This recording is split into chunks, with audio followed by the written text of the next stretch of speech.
맹공부는 갑작스레 나타난 아들의 존재에 멘붕에 빠졌습니다. 아들의 이름은 맹주한, 나이는 7살로 똑 부러지게 아빠, 이제 제가 책임지고 관리해드릴게요 라고 선언하며 성숙한 태도를 보였습니다.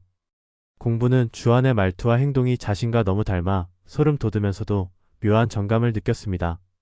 하지만 이 상황은 단순히 웃고 넘길 일이 아니었습니다. 어몽다는 공부와 마주 앉아 차분히 상황을 정리하려 애썼지만 속이 뒤집힌 기색이 역력했습니다. 맹공부 씨, 이게 대체 무슨 일이에요?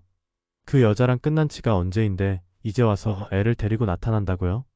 홍다는 친자가 아닌 아이를 키워야 할지도 모른다는 사실에 불안감을 감추지 못했습니다. 공부는 우물쭈물하며 제대로 된 해명을 못하고 있었는데 그때 주한이 나섰습니다. 저는 아빠를 괴롭히러 온 게 아니에요. 우리 엄마가 저를 여기 데려오면서 그랬어요. 아빠는 좋은 사람이니까 너를 책임질 거야 라고요. 그 말을 들은 홍다는 더 큰 충격을 받았습니다. 좋은 사람? 맹공부 씨가? 그녀는 비웃으며 자리에서 일어났고 당신한테 실망이에요. 결혼이고 뭐고 다시 생각해봐야겠어요 라며 집을 나가버렸습니다. 혼자 남은 공부는 주한과 함께 어색한 시간을 보냈습니다.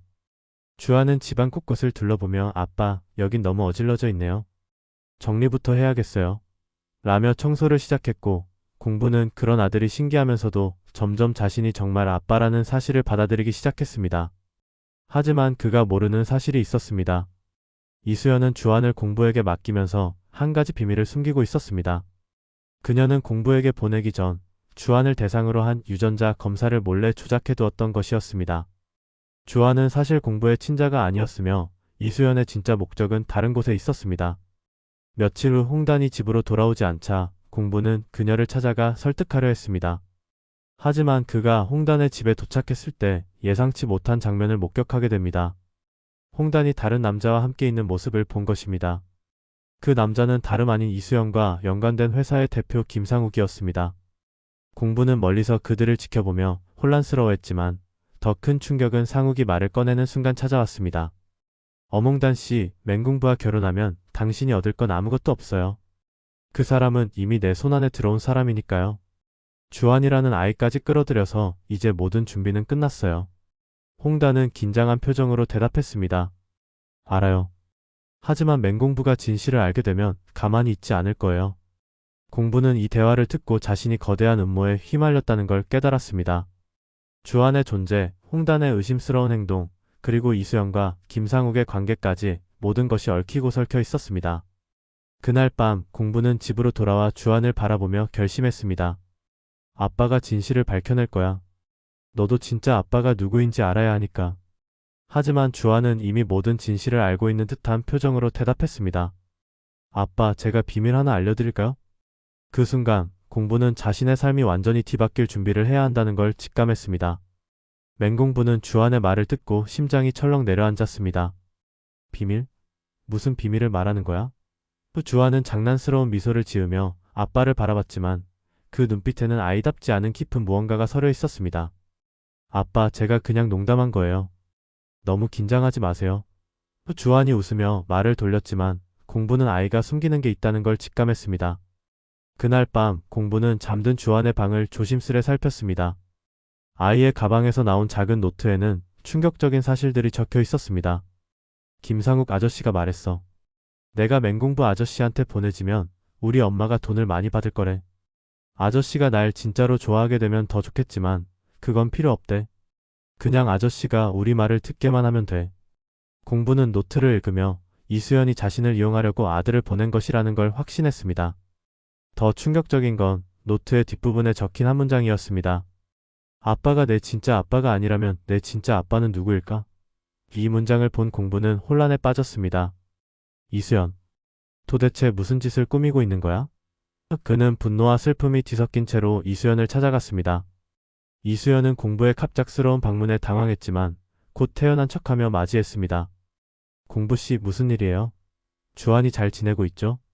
공부는 그녀의 거칠애를 무시하고 바로 본론으로 들어갔습니다. 너 주한이 내 아들이 아니지? 사실대로 말해. 이 아이의 진짜 아빠는 누구야? 이수연은 순간적으로 당황했지만 이내 웃으며 대답했습니다. 공부씨, 그게 무슨 말이에요? 유전자 검사까지 했잖아요.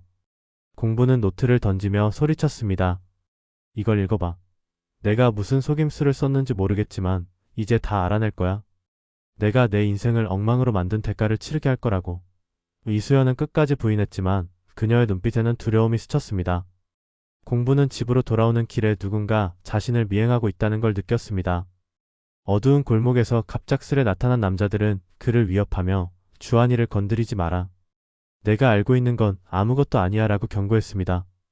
공부는 필사적으로 도망쳤지만 그 과정에서 한 남자가 떨어뜨린 핸드폰을 주었습니다. 핸드폰 속에는 이수연과 김상욱 그리고 어몽단까지 얽힌 음모의 증거들이 가득했습니다. 그들은 공부를 이용해 자신들의 이익을 챙기려는 계획을 치밀하게 짜고 있었고 주한은 단지 그들의 도구에 불과했습니다. 하지만 더 충격적인 건 핸드폰 속에 담긴 마지막 녹취록이었습니다. 맹공부는 절대 진실을 알면 안 돼. 그가 주한의 진짜 아빠라는 걸 믿게 만들어야 우리가 이길 수 있어. 공부는 녹취록을 듣고 머릿속이 하얘졌습니다. 주한이, 내 아들이 맞는 거야? 아니면 또 다른 속임수인 거야? 혼란스러운 상황 속에서 공부는 주한을 지켜야 한다는 결심을 굳혔습니다. 내가 내 아들이든 아니든 이제는 내가 지킬 거야. 너를 이용하려는 사람들 모두 대가를 치르게 만들겠어. 하지만 그의 결심은 곧 또 다른 위협에 직면하게 됩니다. 주한이 갑자기 사라진 것입니다.